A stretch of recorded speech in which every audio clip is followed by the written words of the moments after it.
నమస్కారం. బొజ్జ భిక్షమయ్య యూట్యూబ్ ఛానల్కు స్వాగతం.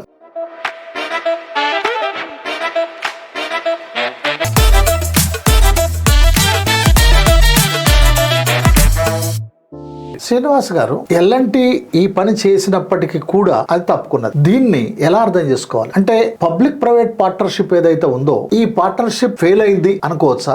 లేదు, దీంతో ఇంతకు ముందు చేసుకున్నవి ఉన్నాయి, భవిష్యత్తులో చేసుకోబోయేది ఉంది. ఇప్పుడు ఆంధ్రప్రదేశ్ లో అయితే 3 పీపీలు కాదు 4 పీపీల పద్ధతి కూడా ఒకటి ప్రవేశపెడుతున్నారు. ఈ ప్రయోగాన్ని మనం వాస్తవ స్థితి నుండి ఎలా చూడాలి? 100%. ఇప్పుడు ఇక్కడ మన హైదరాబాద్ ఇప్పుడు దేశంలో ఒకే ఒక పీపీపీ మోడల్లో వచ్చినటువంటి మెట్రో రైల్ ఇది.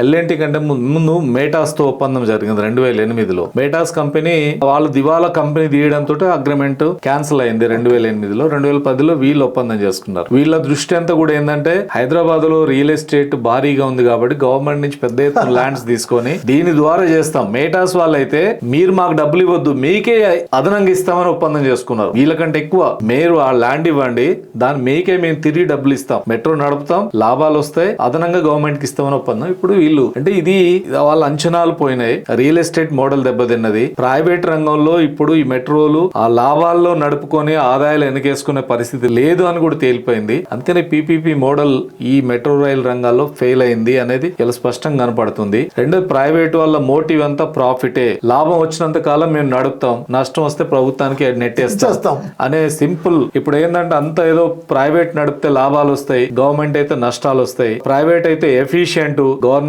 అయితే ఇన్ఎఫిషియెంట్ అని ఇప్పటిదాకా చెప్తున్నారు. దేశంలో అన్ని గవర్నమెంట్ సంస్థలే నడుపుతున్నాయి, ఎఫిషియెంట్ గా నడుపుతున్నాయి, లాభాల్లో నడపట్లేదు కానీ ఎఫిషియెంట్ గా నడుపుతున్నాయి. ఇప్పుడు చాలా మంది ఏమంటారంటే ఎల్ఎన్టీ తప్పుకుంటే ఇప్పుడు వాళ్ళ టైమింగ్, ఎఫిషియన్సీ ఇవన్నీ నడుస్తున్నాయి. సో ఇక్కడ లోపాలు ఉన్నప్పటికీ కూడా రైళ్ల నడక ఇవన్నిట్లలో బెటర్ గానే ఉంది. రేపు గవర్నమెంట్ సంస్థలు ఇప్పుడు దేశంలో బెంగళూరు, చెన్నై, కొచ్చిన్, పూణే, బాంబే, ఢిల్లీ అద్భుతంగా నడుస్తుంది. ఢిల్లీ నగరం 370 కిలోమీటర్ల పొడవైన మెట్రో లైన్, ఇక్కడంతా 70 కిలోమీటర్లు. ఢిల్లీ నగరంలో రోజుకు 1 కోటి మంది భారీ ఎత్తున ప్రయాణం చేస్తున్న పరిస్థితి. సో అందుకనే ఢిల్లీ అనేది పెద్ద మోడల్, సక్సెస్ఫుల్ మోడల్ కూడా ఢిల్లీనే. ఢిల్లీ చూసిన తర్వాత ఢిల్లీ వాళ్ళు వచ్చి గైడెన్స్ లో ఇక్కడ నిర్మాణం చేశారు. సో అది జరిగింది. అందుకనే అది ఢిల్లీ మోడల్ గవర్నమెంటే నడిపిస్తుంది. అనుకో కార్పొరేషన్ ఏర్పాటు చేశారు, అంత ఎఫిషియెంట్ నడుస్తుంది. ఎల్ఎన్టీ లేకపోతే నడవదు అనుకోవాల్సినటువంటి అవసరం లేదు. ఎఫిషియెంట్ గా నడపవచ్చు. At least no loss no profit తోటే నడుపుకునే అవకాశం, దానికి కావాల్సిన అన్ని ఏర్పాట్లు ప్రభుత్వం చేస్తే బ్రహ్మాండంగా నడుపుకోవచ్చు, ఇబ్బంది ఏం లేదు. చూసారా మిత్రులారా, ప్రాఫిట్ లో వచ్చినా రాకపోయినా లాస్ లేకుండా నడుపుకోవచ్చు. గవర్నమెంట్ అనేది ఎఫిషియెంట్ గా నడపగలుగుతుంది. మెట్రోకి సంబంధించి